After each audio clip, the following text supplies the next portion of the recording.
Oli, este va a ser un tema muy largo del que vamos a hablar y lo tengo que hacer de esta manera en este formato porque me resulta mucho más sencillo hablar sobre este tema en este formato. Vamos a hablar sobre trastornos disociativos, trastorno de personalidad múltiple, trastorno de identidad disociativo y vamos a iniciar con lo que vendría siendo los orígenes en la literatura científica. En sí, el estudio de la disociación en la literatura científica tiene una larga y diversa historia teórica y clínica. Las observaciones iniciales de los primeros promotores del magnetismo animal y la hipnosis llevaron a que la disociación se asociara con una división o fractura de la conciencia. El término que vendría siendo conciencia en ese momento y desde ese entonces ha sido utilizado de manera intercambiable con términos como personalidad, psique, ego y mente.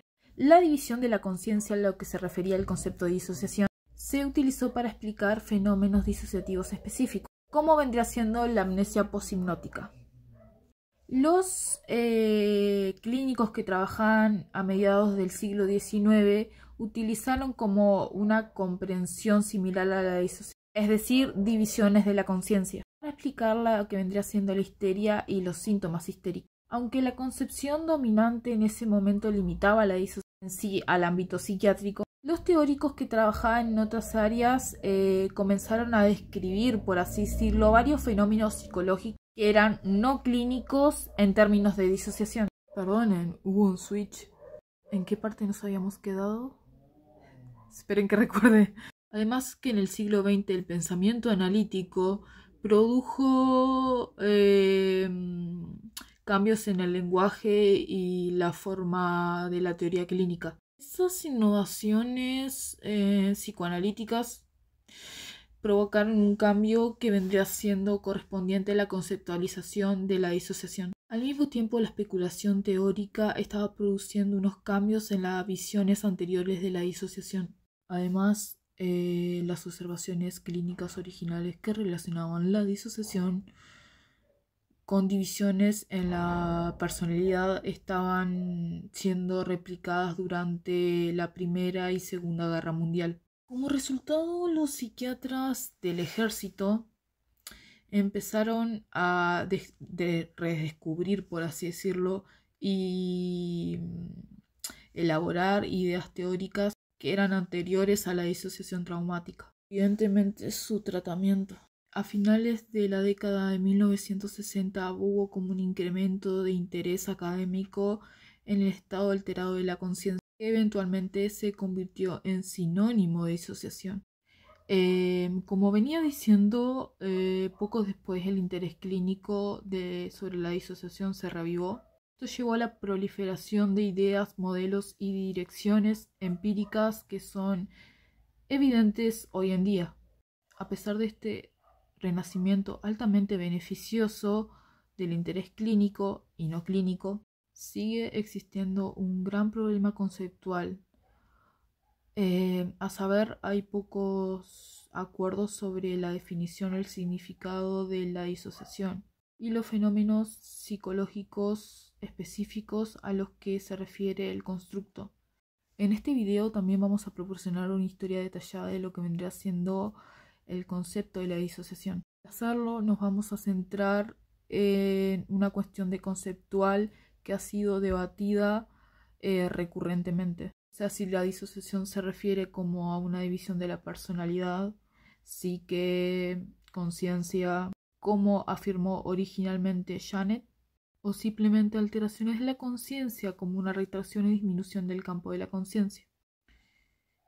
La segunda cuestión aborda si la disociación se entiende mejor como un continuo fenómeno que va de lo más normal hasta lo patológico, limitando a lo patológico, es decir, a síntomas psiquiátricos y divisiones de la personalidad, en un sentido patológico, evidentemente. Vamos a empezar con orígenes de la disociación en la literatura científica. En Alemania, Eberhard Melin en 1791 publicó el primer tratado sobre un caso de doble personalidad, y en ese mismo año Joseph Larto describió otro caso en una carta a Ezra Stiles, que era el presidente de la Universidad de Yale. A principios del siglo XIX, Mitchell presentó a Mary Reynolds quien se convertiría en un famoso caso estadounidense de personalidad múltiple. Antes de ese tiempo se informaron otros casos similares, pero sin considerar individuos que estaban típicamente poseídos por demonios o directamente por el diablo. Por ejemplo, en el caso del siglo XVI de Jane Ferry. Las observaciones e investigaciones iniciales de la disociación, sin embargo, no comenzaron con estos casos de personalidad dividida. En cambio, los informes clínicos iniciales de la disociación provinieron por los pioneros franceses. Primero, investigadores de magnetismo animal y la hipnosis. Ahora vamos a hablar de Puységur. Puységur Franz Anton Mesmer fue el padre del magnetismo animal. Viena desarrolló un enfoque de tratamiento para inducir una crisis magnética que era convulsiva. Uno de sus estudiantes, Armand Marie de Charnest, en sí descubrió que algunos sujetos entraban en un estado de conciencia notable. En estos estados los sujetos no eran conscientes de lo que les pasaba en su alrededor, sino sobre el magnetizador, cuyas órdenes se ejecutaban. Cuando emergían de ese estado, los sujetos en sí eran amnésicos, en sí para todo lo que había ocurrido durante el estado. Debido a su semejanza con el sonambulismo natural, a este se le llamó sonambulismo artificial. Puységur y sus colegas rápidamente se dieron cuenta de que la esencia tanto del sonambulismo, cuyo sonambulismo artificial era disociación o división de la conciencia. Esto en sí llevó a Puységur a afirmar que la línea de demarcación en la personalidad durante el sonambulismo artificial es tan completa como estos dos estados, que casi pueden describir como dos existencias diferentes. Puységur observó que un individuo en estado sonambulista, ya sea natural o inducido artificialmente, mostraban dos corrientes que eran separadas de pensamientos y memoria, en las que en un momento particular una corriente operaba fuera de la conciencia. En conjunto con esta división de la conciencia, Puységur y sus colegas también como que observaron y explicaron ciertos fenómenos de disociación discretos, especialmente lo que era la amnesia psicógena, en el sí que seguía a estados lúcidos, es decir, hipnóticos. Puységur afirmó esto. Se los voy a leer. He notado que en el estado magnético de los pacientes tienen un claro recuerdo de todas sus acciones en este estado normal, pero en el estado normal no puede recordar nada de lo que han tenido lugar de la condición magnética. De manera similar, Deleuze notó que el sujeto entra en estado natural, pierde la memoria de todas las sensaciones, todas las ideas que tenía en el estado somnambulismo, de tal manera que estos dos estados parecen tan ajenos, así como el sonambulismo y el individuo despierto fueran dos seres de tipo diferente, en sí como dos seres diferentes, así como una doble personalidad. Moreau de Tours, inicialmente esta división de la conciencia no se refería como disociación. Este psiquiatra fue probablemente el primero en usar el término disociación de manera que es consistente con la comprensión contemporánea del concepto. En sus estudios experimentales sobre el efecto psicológico del hachís, Moreau de Tours concluyó que la acción del hachís debilita la voluntad. El poder mental que rige ideas y sensaciones y las conecta entre sí, la memoria y la imaginación se convierten en un dominante, las cosas presentes se vuelven ajenas, monótonas y estamos completamente preocupados por cosas del pasado y del futuro. Según Moreau de Tours, la disociación o desgregación fue la separación o aislamiento de ideas, una división de la personalidad. Si las ideas hubieran sido agregadas o integradas, habrían pasado de forma parte de todo lo normal. El trabajo de Moreau de Tours procedió a las representaciones ficticias de estados de disociación que eran inducidos químicamente. como el que se representaba en la batalla psicológica del bien y el mal en Dr. Jekyll y Mr. Hyde de Robert Louis Stevenson. Aunque Moreau de Tours trató primero con la disociación inducida químicamente, posteriormente estudió fenómenos puramente psicológicos como la psicosis histérica. Gross-Sheen, un seudónimo de Paul Thatcher, postuló un concepto de personalidad secundaria.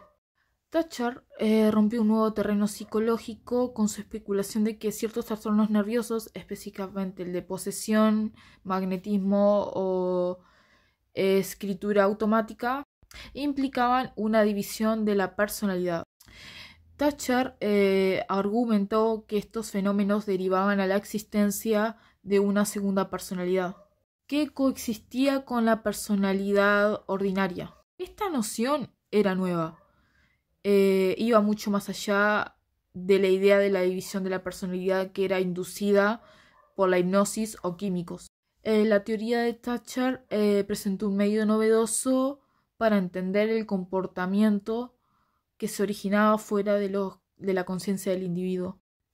Taine, al igual que Thatcher, el filósofo crítico e historiador francés, en una obra sobre psicología de intelligence, describió la escritura automática que involucrando una profunda división de la conciencia. En las manifestaciones espiritistas mismas se ha demostrado la coexistencia en el mismo individuo de dos pensamientos, de dos voluntades, de dos acciones distintivas, en una de las cuales el sujeto es consciente pero la otra no tiene conciencia, y que se atribuye a seres invisibles. El cerebro humano es así como un teatro donde al mismo tiempo se representa varias piezas diferentes en diferentes escenarios, los cuales uno de estos centros de atención, nada más digno de estudio de pluralidad fundamental del ego, va mucho más allá de lo que se puede imaginar. Por ejemplo, voy a dar un ejemplo que nosotros hemos vivido, que podríamos estar cantando o mirando, por ejemplo, otra zona y escribiendo al mismo tiempo sin mirar el papel. Y realmente nosotros no sabíamos que habíamos escrito ese papel. Esto le pasó a otra persona que describen en un libro. Cuando leemos nosotros eso, por ejemplo, hay veces que yo me sorprendo o me alarmo. La escritura es bastante diferente a nuestro estilo habitual de escribir, por lo que hay indicios de que hay un nuevo altar. Y el movimiento de lo que vendrá siendo el lápiz es rígido y automático, como que si estuviese escribiendo una máquina. En ese entonces, los clínicos a mediados de 1800 estaban encontrando un vínculo entre la conciencia y la hipnosis y los fenómenos clínicos de la histeria.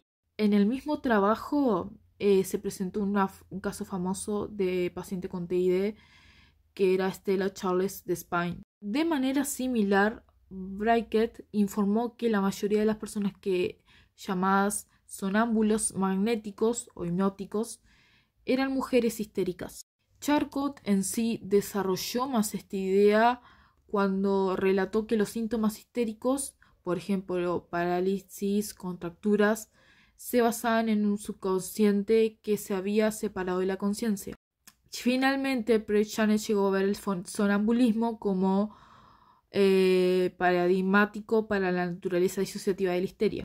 En este caso, Janet consideró que tanto el sonambulismo como la histeria se basaron en la división de la personalidad. A finales de 1800, muchos clínicos y teóricos avanzaron en dos tesis. Una, la disociación es una división de la personalidad, y sobre la disociación que subyace de los síntomas histéricos. Bueno, ahora soy Nati y sigo con el tema. En 1888, Jules Janet utilizó el modelo de doble personalidad para explicar fenómenos psicológicos que eran disociados. Aunque su modelo para explicar la doble personalidad no dejaba espacio para la noción de personalidades múltiples. Utilizaba un término sucinto de la histeria. Jules Janet afirmaba que cada persona tiene dos personalidades, una que es consciente y una inconsciente. En un individuo normal, las dos personalidades vendrían siendo iguales y estarían en armonía entre sí. En pacientes histéricos, las dos personalidades son como desiguales o desequilibradas. En los histéricos, la primera personalidad es incompleta y la segunda personalidad es perfecta. En 1893, Feinkin, un estudiante de Charcot, en la Salpêtrière de París, publicó un tratado sobre el sonambulismo natural y ataques histéricos en forma de sonambulismo. Feinkin argumentó que ambos tipos de sonambulismo se caracterizan por doble o más bien disociación de la personalidad, o sea, en el sentido psicológico de la palabra. En ese sentido, el individuo que regresa al episodio de sonambulismo se caracteriza casi siempre por el olvido. Ese olvido, insistió Feinkin, que fue explicado previamente por la disociación entre dos personalidades más o menos completamente ignorantes la una de la otra. Pero fue Pierre Janet que presentó sin duda el relato más detallado y articulado de la conexión entre la división de la personalidad o la conciencia, y por supuesto también la histeria. Originalmente un filósofo y psicólogo experimental en su posición como psiquiatra en la Salpêtrière, Janet en ese momento se convirtió como en el principal ¿cómo decirlo?, científico en el estudio de la histeria. Sus tesis para el doctorado, que las voy a dejar acá porque ni en pedo las sé pronunciar, significaron una de las obras más importantes de la historia sobre la disociación. Ahora, pasando un poco más al presente, vamos a hablar sobre los psicólogos y psiquiatras que han estudiado fenómenos disociativos durante mucho tiempo. Estos psicólogos y psiquiatras que han estudiado durante mucho tiempo la disociación demuestran sorprendentemente poco acuerdo sobre qué es la disociación y sobre qué es lo que lo ejemplifica, por así decirlo. Muchos coinciden que ciertos fenómenos coinciden con síntomas disociativos, por ejemplo, estados de fuga y trastorno de identidad disociativo. Pero cuando los profesionales de la salud intentan definir la disociación, entra en conflicto entre sí. Y acá es donde venimos que el concepto de disociación, que básicamente la disociación no es simplemente una condición estado psicológico, sino es algo que también puede tener una capacidad. De hecho, una capacidad puede ser tanto consecuencias como negativas como positivas. Puede ser un movimiento sensato alejándose de la visión de Janet, de la disociación como un fracaso de la integración. Y es coherente en la forma en que tratamos mucho sobre otras áreas de cognición y el rendimiento humano.